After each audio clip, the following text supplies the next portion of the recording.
Alright, what's up guys? Hey, this is Brad with Display Fitness, and I'm filming in the bathroom for two reasons. Change of scenery, because filming at the table only works so much, and better light, so hopefully that works. Anyway, all that notwithstanding, I want to put out a little video here. I had an opportunity to go up to Neversate gym and train up there with those guys. We did a bunch of stuff, and there's going to be some more videos to follow. But this is a little bonus video that I wanted to put together kind of in a timely fashion so I could get it out to my friend Billy, who I met while I was up there training. And you know, Billy's a pretty stout dude. He competes in, I think, mostly strongman, and he jumped in on some deadlifting with you know, the whole crew. And so we got going, and Billy was really giving it his all, and everything was good. Enjoyed ourselves immensely. And I couldn't help but notice that when Billy was deadlifting, I saw almost, I don't think you can see my hips, but it was almost like his hips were kind of crushing in on themselves, right? It seemed like there was like kind of a collapse in the hip. And you know, that was at his upper limits when things started to get kind of difficult. And then on the last set when he ends up failing, I really noticed, again, a kind of a pronounced inward hip shift. And I didn't say anything at the moment, but later on I went up and approached it and talked to him about it. So, you know, Billy wanted to kind of get my insight and see what I thought. So I'm going to show some of the training video, and you may or may not be able to see it in the video, but it was much more pronounced in person. So I'll show the training video here. Come on, get in it. Let's go, Bill. Come on, dude, come on. Pull. Attaboy. Oh shit! Like that. Come on, Bill. Drive. Out front.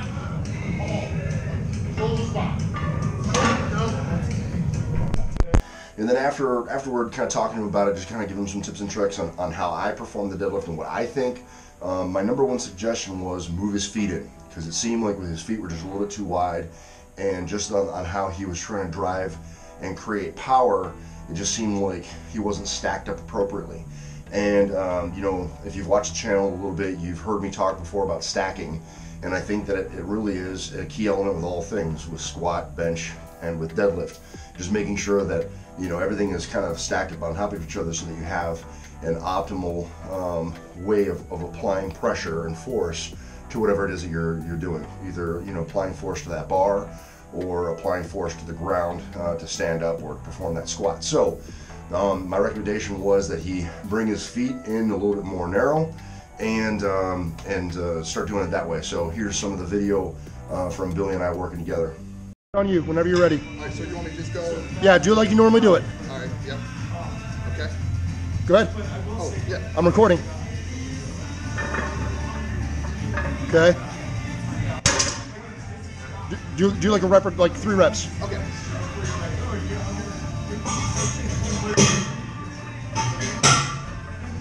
There you go. That was pretty good. All right, go a little bit wider. Go a little bit wider. There you go. Now try 2 reps.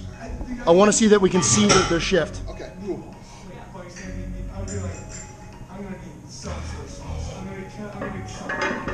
A little bit. I see it.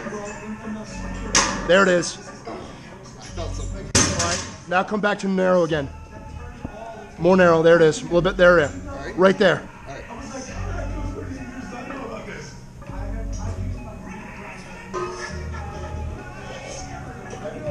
right. Much better. Much better. Way better. How's that feel? Yeah, man. There's something that's not piercing right here. And you can see that, you know, initially I had him kind of have that wide stance, or that his normal stance, and again, it's a little bit hard to tell in video, but in person it was much more pronounced. You can see that kind of the hips almost look like they're kind of crashing on themselves. And I'm not exactly sure what the biomechanics is behind that or why that is. It just seemed to me it was an ineffective means of delivering power. And so, like I said, I recommended that he narrow his stance, as you can see in that video, and it appeared that upon narrowing his stance, you know, he was much more explosive and being able to apply much more force to the bar. So even with that 315 he was working with, that 315 moved much more easily and seemed to be a little bit more, I guess, proficient and I don't know what the right word would be. It seemed to be a lot easier for him. We'll say that. And then, of course, talking to him and asking him how it felt. You know, he said it felt a lot better, and it seemed to be something that he enjoyed, and you know, that he wasn't feeling so much pinching in his hips that he said he felt before. So, you know, hopefully that's something that can help Billy.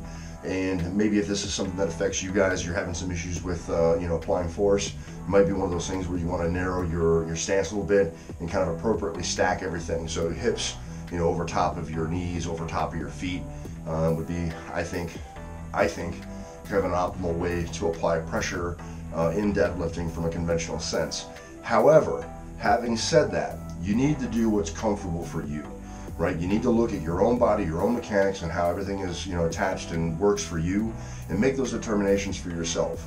You know, if you're finding something that, you know, you've hit a wall and you're not as successful as you think you ought to be, then maybe that's a good time to kind of relook everything and make those assessments about whether or not you should make a change.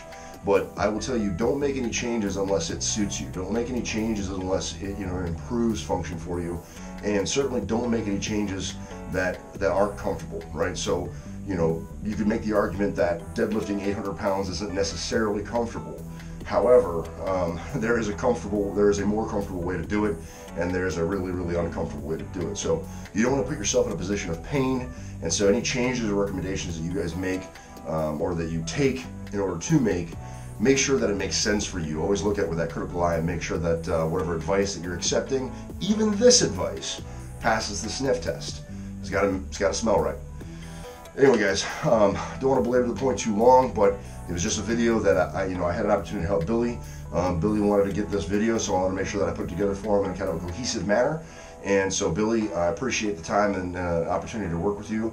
I really do hope the advice helps and that you're able to see some new PRs in your deadlift and you know, reach new heights.